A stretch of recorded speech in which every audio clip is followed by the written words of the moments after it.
Hello, and congratulations on scanning the QR code in your child's home reading log to see a little video on how home reading works. First things first, home reading should be positive. It is not homework. Please don't say to your child, we have to do homework. We're trying to foster a love of books, a love of storytelling, a love of reading for information, for mindfulness, for collecting information. We don't want children to feel like reading is arduous and is homework. So it should be a positive culture that exists long after your child leaves school. I would really encourage a variety of genre. There is so much Messiah and I can do at school. We're taking temperatures and dealing with things in the morning when your child changes their reading book. First things first, they do not have to change their reading book every day. If they have a book that they really enjoy, and they would like to keep it for a few days, that is absolutely fine. For instance, here's a book here that the children love. There is an alien in your book. It's a lovely book to look at the pictures. Day 1, they might look at the pictures. Day 2, you might read it with them. Day 3, they might want to sit and read it to themselves. Even day 4, they might read it to a sibling. They might then work on their own expression.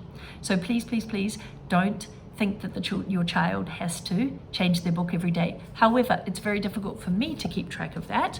So the reading log is there for you to write a little comment. Little comment saying, we're loving this book. Tonight, he or she is going to read that to a sibling. We're loving this book.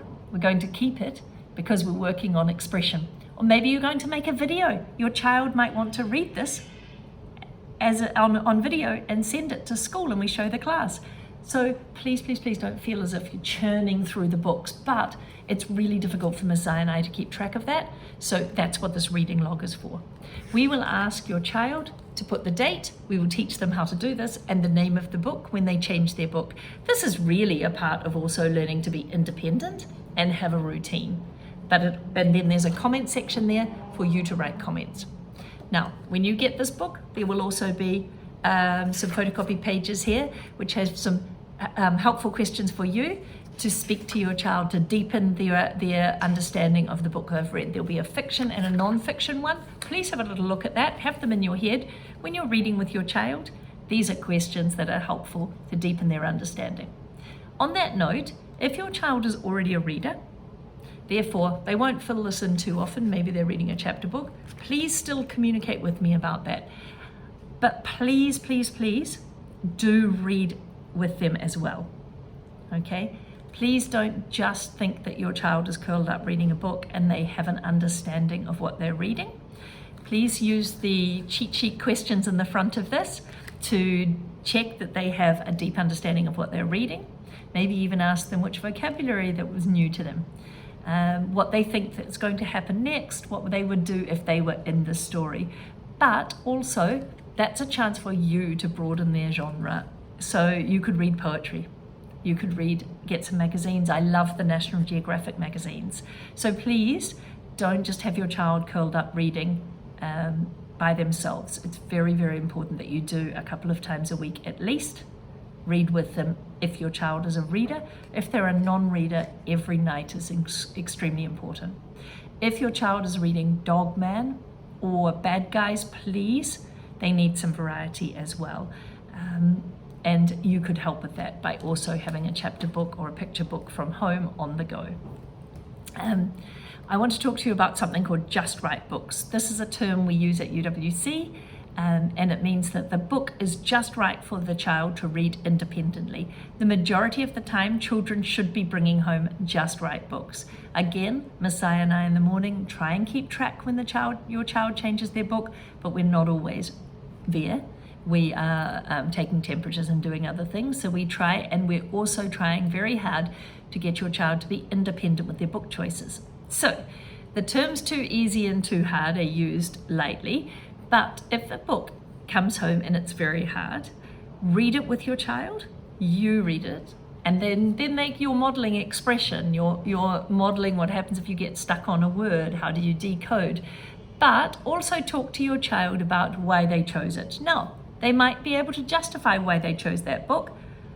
Acknowledge if they just say, I didn't actually look inside it.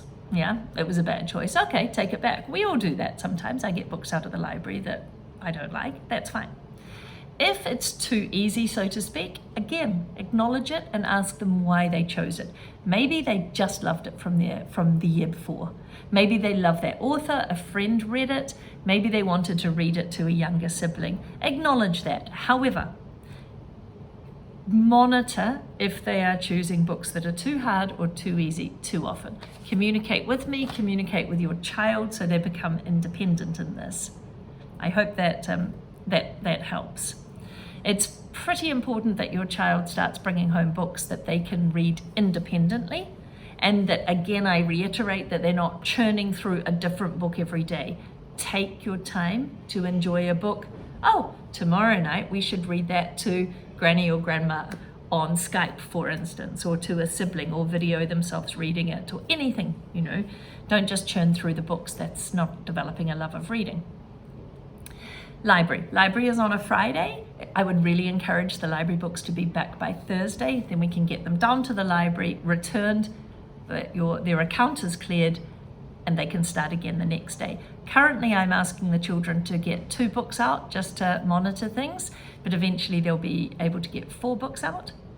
And if they have not brought their blue folder along, I just ask them to get 1 book out, because the blue folder protects the book from being damaged. So the library is free choice. So again, when they bring those books home for the weekend, talk to them about why they chose them. Don't just say too hard, too easy. Ask if they can justify why, if it is. But I also try and encourage them in the library to get information books that they can share with you, art and craft books, poetry books as well. Books that could last a few days at least.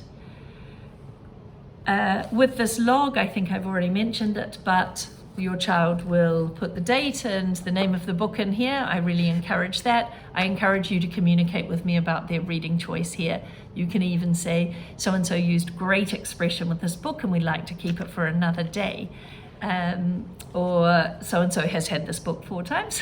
That's also fine. Or even just, we love this author, and I will then help your child to find other books by the author. That's fine too. Okay, I think that's everything. As long as your child is reading as often as possible, that is important. You are reading to them as often as possible and modeling expression, modeling decoding, modeling thinking about a story. So when you're reading, oh, if I was the author, I wouldn't have said that, I would have done this. If I was in that book and I was that character, this is what I would have done. Just developing this real love of reading and a lifelong love of reading. The most important thing, more important than this, is that your child develops a love of reading. I really hope this video is some help to you.